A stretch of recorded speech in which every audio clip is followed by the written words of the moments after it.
আসসালামু আলাইকুম রহমতুল্লাহি ওয়াবারাকাতুহু। আজ 24 ডিসেম্বর, নিরাপদ সড়ক চাই নিষ্ঠার প্রতিষ্ঠাতা চেয়ারম্যান চিত্রনায়ক ইলিয়াস কাঞ্চনের ৭০তম জন্মদিন। এই জন্মদিন উপলক্ষে প্রতি বছর আমরা আহ, দরিদ্র অসহায় শীতার্তদের মাঝে শীতের কম্বল বিতরণ সহ এতিমখানায় আমরা এতিমদের খাওয়াই, আমরা দোয়া মাহফিলের আয়োজন করি। এবছরও একইভাবে সারা দেশে আমাদের শাখা সমূহ সেই আয়োজন করেছে। বিভিন্ন মাদ্রাসায়, বিভিন্ন এতিমখানায় দোয়া মাহফিলের আয়োজন করা হয়েছে, এতিমখানা হয়েছে। বিশেষ করে এই বছর আমরা ইলিয়াস কাঞ্চনকে ছাড়াই তার জন্মদিন পালন করছি, কারণ উনি অসুস্থ হয়ে লন্ডনে চিকিৎসাধীন আছেন। উনার জন্য আমরা দেশবাসীর কাছে উনার দ্রুত আরোগ্য কামনা করে আমরা দোয়া প্রত্যাশা করছি। সাথে সাথে আমরা গত বছর আমাদের যে সিস্টেম চালু হয়েছিল সেটা হলো জাহানারা কাঞ্চন স্মৃতি পদক। অর্থাৎ এই আন্দোলনটা ৩২ বছর ধরে যার আত্মত্যাগে, যার বিয়োগান্তর মর্মান্তিক বিয়োগান্ত ঘটনার মধ্য দিয়ে শুরু হয়েছিল, সেই জাহানারা কাঞ্চন স্মৃতি পদক গত বছর শুরু হয়েছিল। গত বছর চিত্রনায়ক ইলিয়াস কাঞ্চনের হাত থেকেই পদক পেয়েছেন। এবছর আমাদের ভারপ্রাপ্ত চেয়ারম্যান, উনি হয়তো আর ঘন্টা খানেকের মধ্যে দেশে পৌঁছাবেন। উনি বিমানে ওঠার আগেই আমাকে যে নির্দেশনা দিয়ে গেছেন, এবছর জাহানারা কাঞ্চন স্মৃতি পদকের জন্য জাহানারা কাঞ্চন স্মৃতি পদকের জন্য একজন ব্যক্তি এবং 4টি প্রতিষ্ঠান কে মনোনীত করা হয়েছে। আপনারা জানেন যে 22 অক্টোবর জাতীয় নিরাপদ সড়ক দিবসে আমাদের প্রায়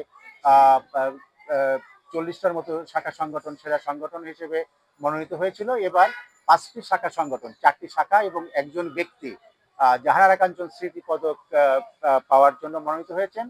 আমি এক এক করে তাদের অভিনন্দন জানাচ্ছি এবং সেই নামগুলো ঘোষণা করছি। প্রথম হলো টঙ্গীবাড়ি উপজেলা শাখা।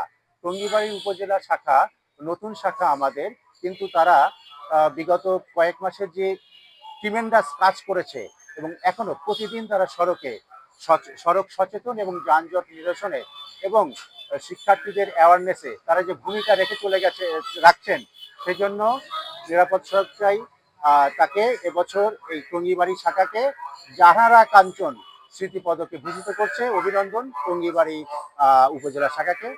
আরেকটি শাখা হলো আমাদের সাভার উপজেলা শাখা। সাভার উপজেলা এমন একটি জায়গায় অবস্থিত, ঢাকা থেকে বের হয়ে যাওয়ার পথে, অর্থাৎ উত্তর দক্ষিণবঙ্গের একদম সেই প্রবেশদ্বার। তারা এখানে দিন রাত পরিশ্রম করে এবং এই কমিটিটা যেভাবে কাজ করে যাচ্ছে, তাদের কাজে আমরা অনুপ্রাণিত, তাদের কাজে খুশি হয়ে এবছর জাহানারা কাঞ্চন পদক আমরা সাভার উপজেলাকেও প্রদান করার সিদ্ধান্ত নিয়েছি। অভিনন্দন সাভার উপজেলা শাখা। আরেকটি উপজেলা শাখা হলো পাইকগাছা উপজেলা শাখা। প্রায় 2 যুগেরও বেশি সময় ধরে এই ছেলেটি, এইচ.এম. শফিউল ইসলাম, উনি এই জাহানারা কাঞ্চনের বিয়োগান্তের পরে নিরাপদ সড়কের ঝান্ডাকে একাই তুলে ধরেছে এবং ওখানে বাংলাদেশের প্রত্যন্ত এলাকায় তিনি নিরাপদ সড়ক চাইয়ের যে পতাকা উত্তোলন করে রেখেছেন এবং তার কাজের প্রতি অনুপ্রাণিত, কাজের প্রতি খুশি হয়ে এবছর ফেব্রুয়ারির 11 তারিখে বিশাল সমাবেশও তিনি আয়োজন করেছিলেন, যেখানে চিত্রনায়ক ইলিয়াস কাঞ্চন সহ কেন্দ্রীয় নেতৃবৃন্দ উপস্থিত হয়েছিলেন। পাইকগাছা উপজেলা শাখাকে জাহানারা কাঞ্চনে পদকে ভূষিত করা হয়েছে। এছাড়া এই 4টি শাখা আর একটি ব্যক্তি, একজন কিশোর 1993 সালের 22 অক্টোবর নামাজ পড়ার জন্য বের হয়েছিলেন। তার সামনেই ঘটে সেই মর্মান্তিক বিয়োগান্ত ঘটনা।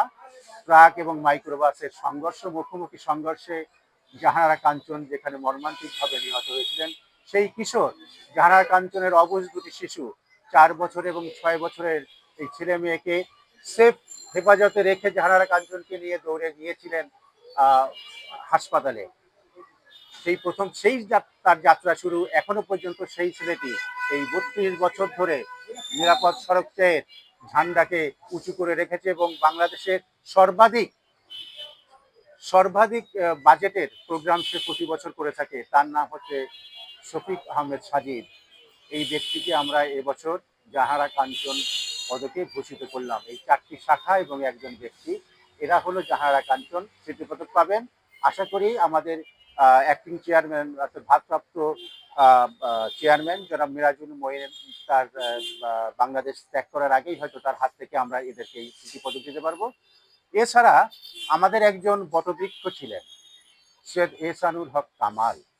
সৈয়দ এহসানুল হক কামাল তিনি তার জীবদ্দশায় এই সংগঠনটিকে, নিরাপদ সড়ক সংগঠনকে এমনভাবে গ্রহণ করেছিলেন, তার কাছ থেকে আমরা অনেকেই নেতৃত্ব শিখেছি, অনেকেই আমরা নেতৃত্ব দিতে শিখেছি, অনেকেই আমরা নেতা কিভাবে হতে হয় সেটা শিখেছি। তার বিয়োগান্ত মৃত্যুর পর তার নামে একটি পদক চালু হয়েছে, কামাল স্মৃতি পদক। এবছর কামাল স্মৃতি পদকের জন্য একজনকে আমরা মনোনীত করেছি, সেটি হলো অ্যাডভোকেট তৌফিক আহসান টিটু। তিনি রাজশাহী নিরাপদ সড়কচাই নিষ্ঠার সভাপতির দায়িত্ব পালন করছেন। অ্যাডভোকেট টিটুর অবদান আমাদের নিরাপদ সড়ক চাই সংগঠনকে পরিচালনা করে বিভিন্ন ক্ষেত্রে বেশ বড় ধরনের অবদান আছে। বিশেষ করে এই প্রতিষ্ঠা বার্ষিকী 22 অক্টোবরে তিনি যেভাবে আমাদেরকে ডোনেশন দিয়েছেন এবং তিনি নিজেই তার সংগঠনের কর্মীদের নিয়ে প্রতিদিনই প্রায় মাঠে থাকেন। এই জন্য আমরা এবছর তাকে সৈয়দ এহসানুল হক কামাল স্মৃতি পদকে ভূষিত করেছি। অভিনন্দন এই শাখাসমূহ, অভিনন্দন শফিক আহমেদ সাজিদকে এবং অভিনন্দন অ্যাডভোকেট তৌফিক আহসান টিটুকে। আপনারা এই বছর এই পদকে ভূষিত হলেন। ধন্যবাদ।